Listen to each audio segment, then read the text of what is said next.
بسم اللہ الرحمن الرحیم الحمدللہ والصلاة والسلام علی خاتم الانبیاء رب اشرح لی صدری ویسر لی امری واحلل عقدۃ من لسانی یفقہوا قولی۔ آج ہم جس موضوع پر گفتگو کر رہے ہیں اس کا تعلق رمضان اور پابندی وقت کے ساتھ ہے۔ پابندی وقت کی اصطلاح سنتے ہی ہمارا ذہن اس طرف جاتا ہے کہ گویا رمضان جو نظام تربیت دیتا ہے اس میں افطار اور سحری کے حوالے سے چونکہ وقت کی پابندی کا بہت اصرار کیا گیا ہے، اس لیے شاید ان دو چیزوں سے وہ پورا کا پورا نظام پیدا ہو جائے گا جو وقت کی پابندی کا احساس دلاتا ہے۔ بظاہر یہ بات بالکل درست ہے، لیکن اگر غور کیا جائے تو روزے کے تمام اعمال جس چیز پر ہمیں متوجہ کرتے ہیں اور ابھارتے ہیں وہ نہ صرف وقت کی پابندی ہے بلکہ اس کا وہ وسیع تر مفہوم ہے جسے اگر آج کی اصطلاح میں کہا جائے تو یہ ٹائم مینجمنٹ ہے، یعنی کس طرح سے اپنے اوقات کار کو متعین کیا جائے اور صحیح انداز پہ ادا کیا جائے۔ ٹائم مینجمنٹ کی اصطلاح ہمارے ہاں آج کل بہت کثرت سے استعمال کی جاتی ہے اور اس پر بڑے کورسز بھی ہوتے ہیں، اس پہ ورکشاپس ہوتی ہیں اور بتایا جاتا ہے کہ آپ کس طرح سے اپنے وقت کو جو ایک سرمایہ ہے، جو ایک بہت اہم چیز ہے، مناسب انداز میں استعمال کر سکتے ہیں۔ غور کیجئے تو ایک چھوٹی سی سورہ جو اپنے مفہوم کے لحاظ سے انتہائی وسیع ہے اور جس کے بارے میں روایت ملتی ہے کہ صحابہ کرام شاید ہی کوئی نشست ایسی ہو جس میں شرکت کرنے کے بعد جب نشست ختم کر رہے ہوں اس سورہ کو تلاوت نہ کرتے ہوں، یہ سورہ والعصر۔ یہ روایت سے ملتا ہے کہ جب بھی صحابہ جمع ہوتے تھے تو منتشر ہونے سے پہلے اس کو دہرا لیا کرتے تاکہ ان کو یہ احساس ہو جائے کہ جو کام بھی کیا جا رہا ہے وہ کیوں کیا جا رہا ہے۔ آپ کو علم ہے جب ہم کہتے ہیں والعصر ان الانسان لفی خسر، تو اس میں یہ بات موجود ہے کہ وقت یا زمانے یا دور کے حوالے سے قرآن کریم یہ بات سمجھا رہا ہے کہ وقت کی اہمیت کیا ہے، تاریخ کی اہمیت کیا ہے، وقت کو کس طرح سے استعمال کیا جائے، کون سا انسان خسارے میں ہے اور کون سا فلاح پانے والا ہے۔ انسانوں کی ان دو قسموں کو اس سورہ کے اندر وقت کے حوالے سے ہمارے سامنے رکھا گیا ہے۔ کامیاب ہونے والے افراد وہ ہیں جو وقت کا صحیح استعمال کرتے ہیں، جو یہ چاہتے ہیں کہ اپنے اوقات کار کو، اپنے صبح کے اٹھنے کے اوقات کو، شام کو سونے کے اوقات کو، دن کے اوقات کو اس نقطۂ نگاہ سے ریگولیٹ کریں، ان کو مرتب کریں کہ ہمیں اللہ تعالیٰ کے سامنے جواب دہی کرنی ہے۔ چنانچہ والعصر ان الانسان لفی خسر الذین آمنوا وعملوا الصالحات، یہ بات وضاحت کر دی گئی کہ وہ لوگ جو عمل صالح کرتے ہیں، جو اللہ تعالیٰ پر ایمان لاتے ہیں اور وہ سارے کام کرتے ہیں جو اس وقت کے حوالے سے صحیح انداز پہ ہونے چاہیے۔ کوئی آج کی اس طرح جو ٹائم مینجمنٹ کی ہم استعمال کرتے ہیں وہ اس طرح تو ممکن ہے کہ جدید ہو، لیکن اس کی ضرورت کا احساس اس کو صحیح انداز پہ کرنے کے حوالے سے قرآن پاک نے ہمیں بہت پہلے متوجہ کر دیا تھا۔ اگر غور کیا جائے تو روزے کے ذریعے اس ٹائم مینجمنٹ کو اللہ سبحانہ و تعالیٰ نے ہمارے سامنے بڑی حکمت کے ساتھ رکھا ہے اور ہمارا یہ فرض ہے کہ ان مختلف پہلوؤں پہ غور کرنے کے بعد روزے کے نظام تربیت کو اپنے معاشی معاملات میں، اپنے ثقافتی معاملات میں، اپنے معاشرتی معاملات میں ان کا اطلاق کر کے تبدیلی پیدا کریں۔ اسی کا نام ٹائم مینجمنٹ ہے۔ اگر دیکھا جائے تو احادیث میں اس بات کی بڑی وضاحت ہے کہ افطار میں تاخیر نہ کی جائے، یعنی جو وقت افطار کا متعین کر دیا گیا ہے، سورج کا ڈوبنا اور اس کے فوراً بعد اللہ تعالیٰ کے عظمت اور بزرگی کے اعلان کے لیے اذان کا دیا جانا، جیسی اذان دی جائے، جیسی سورج غروب ہوتا ہے فوری طور پہ روزے کو توڑنا، افطار کرنا حدیث میں شدت سے بیان کیا گیا ہے۔ اگر اسلام کا مقصود یہ ہوتا کہ ایک شخص دن بھر بھوکا رہنے کے بعد مزید 2 منٹ بھوکا رہے، 3 منٹ بھوکا رہے، اور اس بنا پر تقویٰ میں اضافہ ہو جائے، تو کبھی یہ بات نہ کہی جاتی کہ روزہ افطار کرنے میں جلدی کرو اور سحری میں تاخیر کرو، یعنی سحری آخر وقت تک کرتے رہو تاکہ تمہیں دن میں یہ احساس نہ ہو کہ میں بھوکا ہوں، میں نے اپنی خواہش پوری نہیں کی، اور افطار میں جلدی کرو تاکہ یہ احساس پیدا نہ ہو کہ جتنا بھوکا رہوں گا اتنا زیادہ اچھا مسلمان بن جاؤں گا۔ ان دونوں پہلوؤں کو جب حدیث میں وضاحت سے پیش کیا گیا ہے تو جہاں اس کا محرک وہ تصور ہے جو نفس کشی کی مخالفت کرتا ہے، جہاں اس کی بنیاد وہ تصور ہے جو نفس کشی کی تردید کرتا ہے،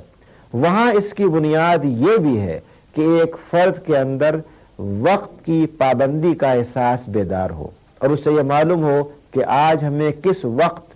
روزہ افطار کرنا ہے۔ آپ دیکھیے رمضان کے دوران بالعموم روزانہ آدھے منٹ کا وقت کم ہوتا جاتا ہے یا بڑھتا جاتا ہے موسم کے لحاظ سے، اور یہ جو آدھے منٹ کا وقت بڑھنا یا گھٹنا ہے، اسلام نے اس پہ اصرار کیا ہے کہ اس کی تحقیق کی جائے، معلومات کی جائیں، اور عین اس وقت جب روزہ کھلنے کا موقع آ گیا ہے اس کو فوراً کھولا جائے، اس میں تاخیر نہ کی جائے۔ یہ گویا کہ احساس وقت اور ایک کام کو وقت پہ کرنے کی تربیت کا ایک بہت بڑا ذریعہ ہے۔ اس کے ساتھ ہی اگر دیکھا جائے تو اس مہینے کے دوران ہمیں یہ بتایا گیا ہے کہ اپنے اوقات کار میں کوئی اس طرح کی تبدیلی نہ کریں جو غیر فطری ہو، یعنی ایک شخص شام کے اوقات میں تمام دن کام کرنے کے بعد اگر بآسانی 8 ایسی رکعتیں جن میں کہ 1 یا سوا پارہ پڑھ لیا جائے،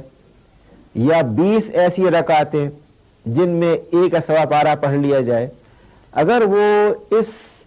عبادت کو بآسانی کر سکتا ہے، اگر وہ 1 مہینے تک تراویح کی شکل میں کھڑے ہو کر کے اللہ کے حضور کلام سنتا ہے، عاجزی کا اظہار کرتا ہے، تو گویا اس تربیت کے نتیجے میں اسے یہ معلوم ہوگا کہ روز کے کاموں میں سے اتنا وقت وہ اللہ کی بات کے لیے نکال سکتا ہے، اور اگر یہ وقت رمضان میں نکل سکتا ہے، رمضان کے بعد کیوں نہیں نکل سکتا؟ رمضان کے بعد یہ ہو سکتا ہے کہ وہ بجائے 20 رکعت کے 8 رکعت پڑھ لے، بجائے 8 کے 6 رکعت پڑھ لے، لیکن اس کے لیے یہ وقت نکالنا، یہ ٹائم کی ٹریننگ، ٹائم مینجمنٹ کا یہ پہلو تراویح کے اندر خود موجود ہے کہ ایک شخص اس بات کا عادی ہو جائے، 1 ماہ تک کام کرنے کے بعد اسے وہ چیز آسان معلوم ہو، اس میں کوئی دقت نہ معلوم ہو۔ یہ تربیت کا وہ پہلو ہے جو وقت کے حوالے سے خود تراویح کے اندر پایا جاتا ہے، اور جو ہمیں یہ سمجھاتا ہے کہ اگر ایک مرد مومن، اگر ایک مومنہ، اگر ایک بچی، اگر ایک جوان شخص، اگر ایک معمر شخص یہ چاہتا ہو کہ وہ اپنے وقت کو صحیح انداز میں استعمال کرے تو وہ کاروبار بھی کر سکتا ہے جس میں رمضان میں زیادہ برکت ہوتی ہے، وہ اپنے وقت کا استعمال آرام کے لیے بھی کر سکتا ہے، اور وہ اپنے وقت کا استعمال عبادت میں اضافے کے لیے بھی کر سکتا ہے۔ گویا رمضان ٹائم مینجمنٹ کے حوالے سے یہ سمجھاتا ہے کہ تراویح کے نظام کو سامنے رکھتے ہوئے بقیہ 11 مہینوں میں اس تراویح کو اگر مکمل نہیں تو کم از کم اس کے اجزاء کو اختیار کیا جائے، اور عشاء کے علاوہ کچھ وقت کو اللہ تعالیٰ کی بندگی میں صرف کیا جائے، جیسا کہ حدیث میں بڑی وضاحت سے آتا ہے کہ جو بہترین وقت قرآن پاک کو سمجھنے، اللہ کے حضور حاصل ہونے کا ہے، وہ وہی ہے جو رات کا 2/3 گزرنے کے بعد ہے۔ وقت کے حوالے سے یہ چیز بھی ہمارے سامنے رہنی چاہیے کہ رمضان کے دوران ہم یہ کوشش کرتے ہیں کہ اپنے معمولات کو، خاص طور پہ سونے کے حوالے سے، ایک شخص صبح سحری کے لیے اذان سے بہت پہلے اٹھ جاتا ہے، اور جس وقت میں کھانا بن رہا ہوتا ہے، تیاری ہو رہی ہوتی ہے، کچھ نوافل پڑھ لیتا ہے، یا اس وتر کو پڑھ لیتا ہے جو اس نے مؤخر کیا تھا تاکہ وہ آخری نماز ہو فجر سے پہلے۔ اگر وہ کچھ دیر پہلے اٹھ سکتا ہے، تہجد پڑھ سکتا ہے، نوافل پڑھ سکتا ہے، اس کے بعد سحری کرتا ہے، اور اگر وہ شام کے اوقات میں بھی عشاء کے بعد فوراً نہیں سو جاتا بلکہ تراویح پڑھتا ہے، تو یہ دیکھیے کہ نیند کا ریگولیشن اس کے ذریعے کس طرح سے ہو رہا ہے، یعنی سونے کے وقت کا مینجمنٹ اس مہینے کا ایک حصہ ہے۔ ہم یہ سمجھتے ہیں کہ جب تک 7-8 گھنٹے نہیں بلکہ 10-12 گھنٹے نہ سو لیں ہم نے جسم کو آرام نہیں دیا، جبکہ رمضان کے دوران آپ جلدی اٹھتے ہیں، دیر سے سوتے ہیں، اس کے باوجود جسم میں توانائی رہتی ہے، تقویت رہتی ہے، اور جو لوگ یہ سمجھتے ہیں کہ اس بنا پر سستی پیدا ہو گئی، یہ ان کی نفسیاتی کیفیت ہے، طبعی کیفیت نہیں ہے۔ اگر آپ امپیریکلی، اگر آپ تجربات کی بنیاد پر جائزہ لے کے دیکھیں تو انسان کا جسم کم سے کم وقت میں ریلیکس کر سکتا ہے، اور زیادہ وقت میں اس کا سونا اس جسم کی تکلیف دہ ہے۔ یہی وجہ ہے کہ بہت سے لوگ 10-12 گھنٹے سونے کے بعد بھی جمائیاں لیتے رہتے ہیں، ان کے چہرے پہ نہ بشاشت ہوتی ہے نہ تازگی ہوتی ہے، آنکھوں سے معلوم ہوتا ہے کہ ابھی سو کے اٹھے ہیں۔ یہ سب کیفیات ان کا تعلق اوور سلیپنگ سے ہے، نیند کی کمی کے بنا پر نہیں ہے۔ گویا رمضان کا رات کا نظام ٹائم مینجمنٹ کا ایک اہم حصہ ہے، اور ہمیں یہ سمجھاتا ہے کہ نیند کے حوالے سے کم وقت میں سو کر کے میکسیمائز کیا جا سکتا ہے، بہترین جسم کا آرام ہو سکتا ہے۔ اور اگر آپ جائزہ لے کے دیکھیں امپیریکلی، تجرباتی طور پر، تو آپ کو یہ معلوم ہوگا کہ اگر ایک جسم مناسب طور پہ استعمال کیا گیا ہے اور وہ محض چند لمحات کے لیے مکمل طور پہ ریلیکس کرتا ہے، تو یہ اس کی صحت کے لیے زیادہ مفید ہے اس کے مقابلے میں کہ وہ گھنٹوں تک بغیر کسی کام کے پڑا رہے، کروٹیں بدلتا رہے، انگڑائیاں لیتا رہے، جمائیاں لیتا رہے، آنکھیں ملتا رہے، اور اس کو اس سے حاصل کچھ بھی نہ ہو۔ گویا کہ رمضان کریم میں ٹائم مینجمنٹ کے حوالے سے خود جو رات کا حصہ ہے وہ بڑی اہمیت رکھتا ہے، اور ہمیں یہ بتاتا ہے کہ کس طرح سے ہم کم سے کم وقت میں آرام کرنے کے بعد اپنی کارکردگی کو میکسیمائز کر سکتے ہیں۔ آپ نے محسوس کیا ہوگا، اور میرا بھی مشاہدہ ہے، کہ رمضان میں اپنے اوقات کار کو کم کر دیتے ہیں۔ اگر دیکھا جائے تو ٹائم مینجمنٹ کے نقطہ نگاہ سے ٹائم مینجمنٹ ہمیں یہ بات سمجھاتا ہے کہ اوقات کار کو کم یا بڑھانا جو ہے وہ کوئی پروڈکٹیوٹی یا پیداوار کی ضمانت نہیں ہے، یہ مسئلہ ہمارے ایٹیٹیوڈ کا ہے۔ رمضان کریم ہمارے اس ایٹیٹیوڈ اور طرز عمل کو تبدیل کرتا ہے، اور ہمیں یہ پیغام دیتا ہے کہ اگر کسی بنا پر آپ یہ سمجھتے بھی ہیں کہ بجائے 12 گھنٹے کام کرنے کے 8 گھنٹے کام کریں، تو ان 8 گھنٹوں میں آپ کی پروڈکٹیوٹی، آپ کی قوت پیداوار اتنی ہونی چاہیے جو 12 گھنٹے میں کیے جانے والے کام کے مساوی ہو سکے۔ گویا کہ رمضان کے دوران ڈائنامزم، تحریکیت، حرکت، سیمابیت، قوت کا استعمال، وسائل کا استعمال بجائے کم کرنے کے زیادہ کرنے کی ضرورت ہے، تاکہ ایک فرد اس ضرورت کو پورا کر سکے جو معاشرے کی ضرورت ہے۔ یہ مہینہ ویکیشن کا مہینہ نہیں ہے کہ اس مہینے میں آرام کیا جائے، جمائیاں لی جائیں، سویا جائے، اور روزے پر احسان کرنے کے بہانے دن کو کاٹنے کے لیے آدمی محض سستی میں پڑا رہے۔